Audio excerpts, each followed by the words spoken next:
Hello guys, today I would like to share about my running journey and how I recently ran a sub 3 hour marathon.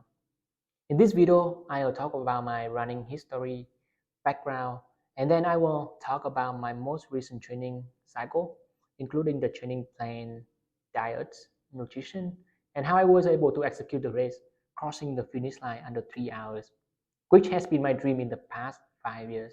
So I'm very excited to share this with you. So let's dive in.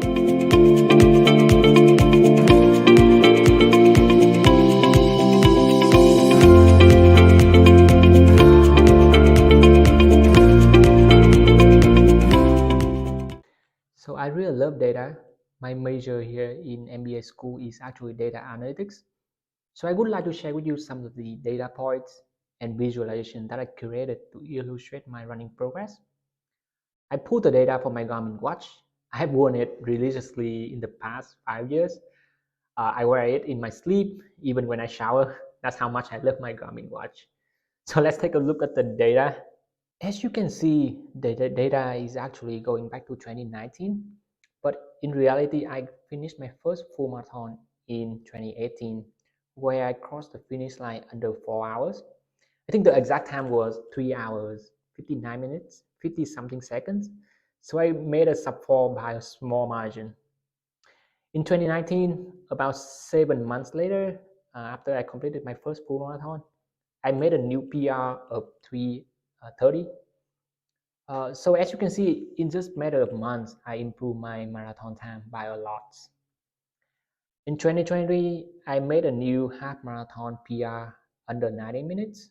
It was a huge running milestone for me. So in 2023 as well, I made a new full marathon PR of 3 hours and 15 minutes. So in just matter of 2 years in my running career, I improved from 4 hours to 3 hours and 15 minutes. It was a huge accomplishment. 2021 wasn't a good year. You know what happened, right? The pandemic, the COVID happened. So all the races were canceled this year. So I couldn't run any race.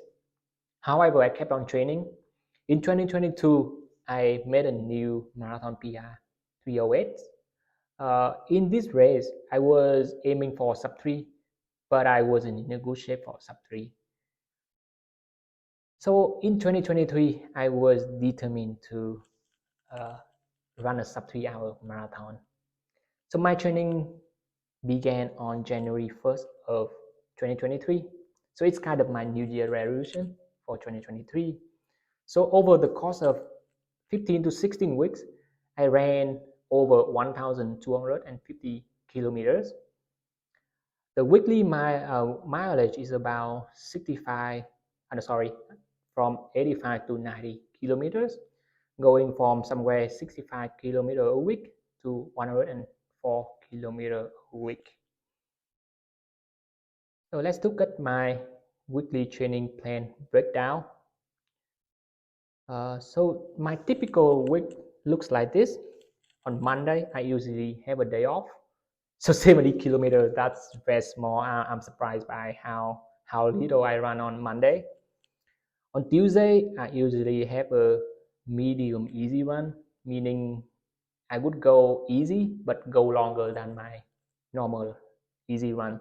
So I would go out for about 14 to 16 kilometer run. On Tuesday afternoon, I usually have my first gym workout where I work on my lower body and my core. Wednesday is just an easy day. I usually take my Wednesday to go out with my group and my other friends. Thursday is my first session of the week. I usually do a tempo or interval. So I alternate between tempo and interval weekly. So let's say if this week I do a tempo run, then the next week I will do the interval run. On the Thursday afternoon, I would go out for the second gym session of the week. I do the same thing, such as squat, deadlift, basically anything lower body to complement my running ability. Friday, I usually have a very easy day to recover from the session. Saturday, I have a little bit longer run, but mostly easy. And Sunday, I always have my long run.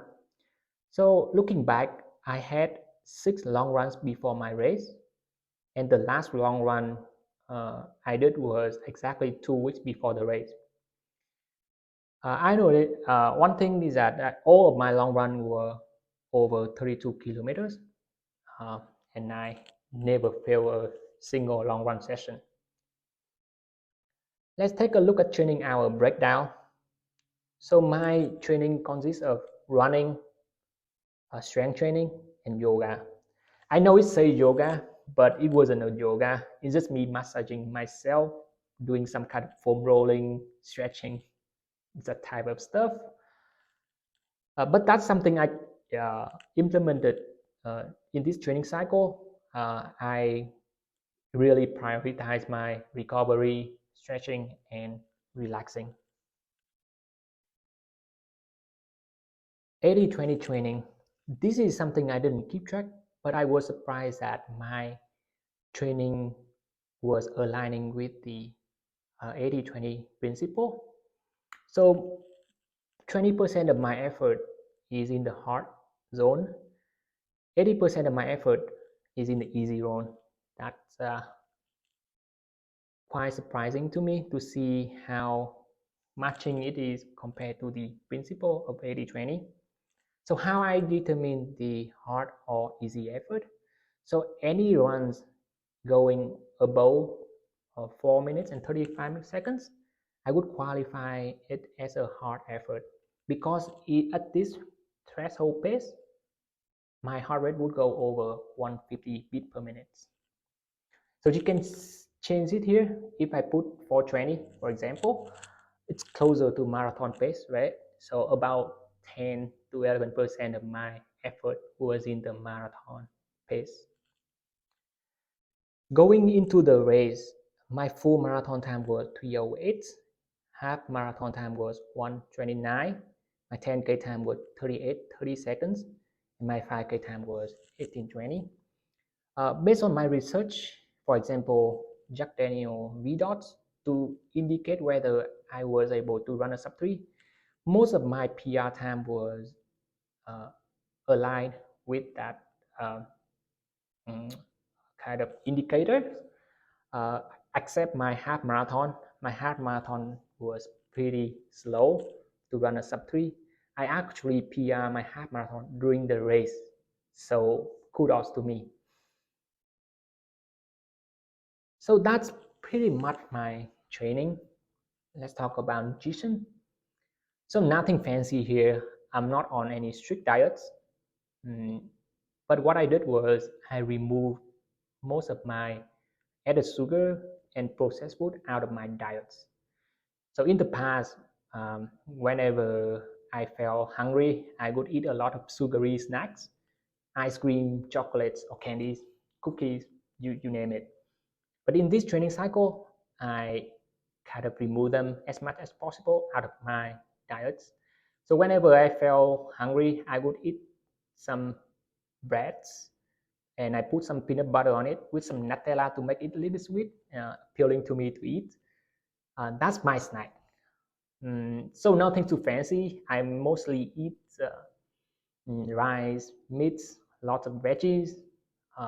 Try to avoid sugary drinks as well as much as possible. So that was my diet, but it was a huge improvement compared to previous training cycle where I ate a lot of sugary snacks. Let's talk about sleep. I think sleep is something that people often overlook. It's really important. So in the past, I would wake up at around 6:30, maybe earlier to go out for a run. But in this training cycle, I would prioritize my sleep more. I would go to bed a little bit earlier and I would wake up a little bit later. So I would have on average 7 hours of sleep every night. That really helped with my recovery. It makes my body feel fresh and ready for the training. Um, I think sleep is something people often overlook. It's so easy to implement more sleep though. Like it's free, right? Imagine you just go to bed 30 minutes earlier and then get up a little bit 30 minutes later, if your work allows, of course. But then you would have 1 hour of extra sleep. It's going to help you better physically, mentally, and get ready to any challenges. So let's talk about tapering and race strategy. So exactly 2 weeks before the race, I would have my last long run. I already talked about this. And 10 days before the race, I started to tapering, where I significantly reduced my mileage. Because in this period, 10 days before the race, you cannot improve any fitness. But it's very important to have some tempo or interval session during the taper period, because that's going to make your legs activated, and you want to remind your legs that the race is coming. There's no place to rest yet. So in terms of race strategy, I prepare like 5 gels, but I only needed 2 gels somehow. So I use one at 45 minutes mark and one at 1 hour and 45 minutes mark. Um, I will show you my split during the race. So first 5K, as you can see, I ran pretty slower than my target pace. But I think that was a correct decision. It was just a warming up period. Typically, the marathon race doesn't start until kilometer 32 or 33. So it was a correct decision to me to slow down in the first 5K. So everything went quite well. I was feeling pretty good throughout the race. At kilometer, I think my 21 kilometer split was 1 hour and 29 minutes, and that was a PR compared to my previous half marathon. So I think went well, and at kilometer 35, I felt like it could be my day. It could be the day that I ran a sub-3 hour marathon, and that's what was going through my mind. I felt quite happy at kilometer 35, 36, but then at kilometer 39, my legs were pretty tired. They were heavy. I had to walk for like 20 seconds. So I kept looking at my watch, thinking to myself that I might not be able to make it. But somehow, in the last 2 kilometers, I felt a surge of energy inside me. It's so strange to explain. Uh, just 5 minutes ago, I was dead tired. Now I had a lot of energy. I think that's what happened when you have a determined mindset. So I was able to run my 10K pace in the last 2 kilometers, averaging about 3 minutes 55 seconds in the last 2K, and that made me uh, cross the finish line under 3 hours. The official time was 2 hours 59 minutes 40 seconds. So I made a sub-3 by a small margin again, just like when I crossed the finish line for my first marathon under 4 hours. So yep. So it was more like the mindset than anything else. So needless to say, I am ecstatic about the results. Running a sub-3 hour marathon has been my dream in the past 4 to 5 years. So I'm happy. So I kind of want to take a moment to talk about the lesson learned and what I could improve. So I have the notes here. I'm just gonna follow my notes. So what went well? First, in nutrition, I remove a lot of added sugar, processed food, excess calories out of my diets. That helped improve my performance overall. I also prioritize sleep. So on average, I slept about 7 hours every night, and that helped with my recovery. That helped keeping my body uh, fresh and be ready for any training sessions. I executed the long run really well. I had 6 long runs before the race, and all of them were over 32 kilometers. In my long runs, I also incorporated some of the race pace effort so that I can kind of experience the race pace feeling during my long run. That helped me be ready for the race day. I also went to the gym twice a week and to build my strength, core, the endurance, the stamina, and that helped me go longer without being tired. Um, and then I also prioritize recovery. I did a lot of yoga, massage, foam rolling um, after the end of my run, and that helped with my recovery as well. So what I could have improved on, I think my mileage was pretty low, 32 to 90 kilometers. I would want to boost my mileage somewhere to 95 to 100 kilometers weekly. I think that would have improved my performance significantly if I did more mileage.